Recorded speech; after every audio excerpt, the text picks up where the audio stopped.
পটুয়াখালী পায়রা সেতু খুবই চমৎকার। বরিশাল থেকে পটুয়াখালী যাওয়ার পথে অন্যতম ভূমিকা এই সেতুর। যখন এই সেতুটি ছিল না তখন দুই পারে ফেরি চলাচলের জন্য অন্তত 2 থেকে 3 ঘন্টা মানুষের সময় লেগে যেত। এখন মাত্র 1 থেকে 1.5 মিনিটে সেতু পারাপার হওয়া যায়। যোগাযোগ মাধ্যমের অন্যতম বন্ধন হচ্ছে সেতু বন্ধন।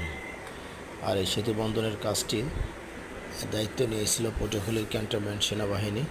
তো ক্যান্টনমেন্টের সেনাবাহিনীটাও সেই সেতুর পশ্চিম পারে, উত্তর পশ্চিম পার, খুবই গুণগত মান থেকে এবং সৌন্দর্যের দিক থেকে অন্যতম এই পায়রা সেতু সত্যি নদীগর্ভের বরিশালের সৌন্দর্য আরও বহুগুণ বাড়িয়ে দিয়েছে। সেই সাথে মুমূর্ষ রোগীদের সেবার মানও অনেকটা বেড়ে গেছে।